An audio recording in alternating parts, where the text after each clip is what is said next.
Hello mayam, channel asibu nungsibituna subscribe tawbiriba subscriber singbu ahanba maktada ikokna khurumjari ngasi amuk numit khudingi oiba Rashi Phal mayamda pathoksarakki July gi tang 10 2025 ki Rashi Phal aduni ahanbagi Rashi asina Mes Rashi da leiba miyoi singna ngasi di khudong saba kaya dagi lapthok biganu atopagi nungaibada nahaksu saruk yabiba karisu akaiba leite isu kharagi matangda wakhal waba asina nahakpu wakhal wahallakpa yai adubu yam kuina wahanbadi oiroi mathangi rashi asina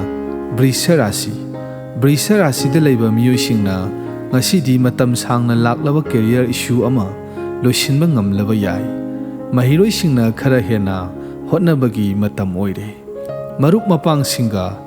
satpana adongi maru oiba khara na thairakpa yai mathangi rashi asina Mithun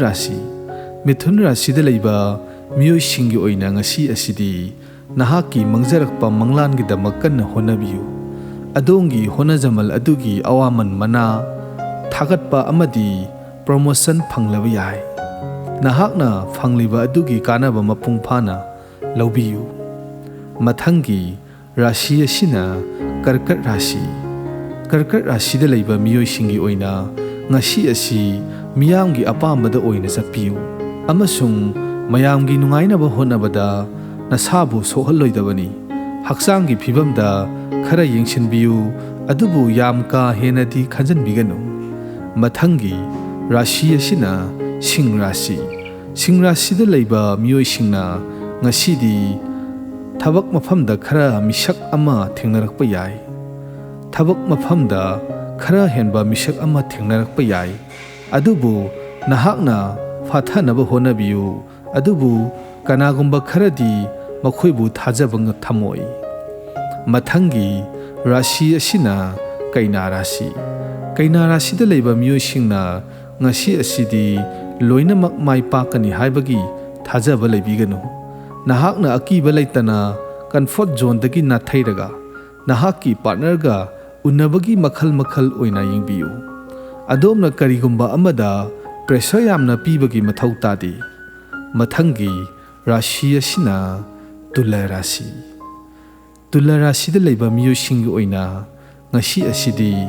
imung manunggi awabada saruk yadaba yai satra oiba singdi mahi masingda khara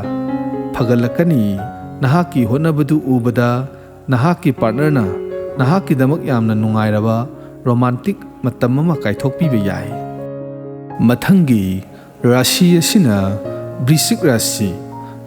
Rashi da leiba miyoi singna ngasidi adongi thabak thoronsing aduna adongi yamna thajana nungaihanba yai masina adongi harau nungaiba hengathanba yai amasung kanagumba bu pukning chingsalakpa yai universe oiba warepta thajaba thamlaba yai mathangi rashi asina Danu Rashi da leiba miyoi singna ngasigi oina exercise tawba lepada adomda kanaba phanglaba yai karigumba adongi business ta paisa mangkhrabasu amuk tanba ngamba honabiyu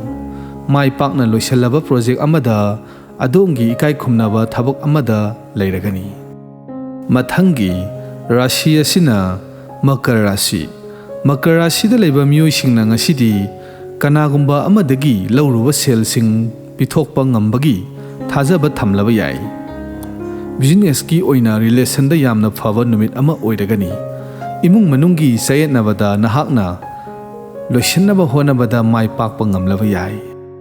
mathangi rashi asina Kumbha Rashi da leiba miyoi singna ngasi asi nahaki lambi ama mayai oina sembagi pautak ama piri balance thamba haibasi yamna maru oi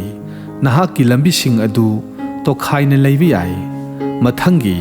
aroiba rashi asina Min Rashi da leiba miyoi singi oina ngasi asi matam ama kaithokpiduna nahaki apamba adu tawbiyu masina adongi yamna hena nungaihanba amadi atopa singbu pukning singsallaga mari ama semlaba yai channel asibu subscribe tawbiramba amadi video asibu like nambiramba kawbiganu.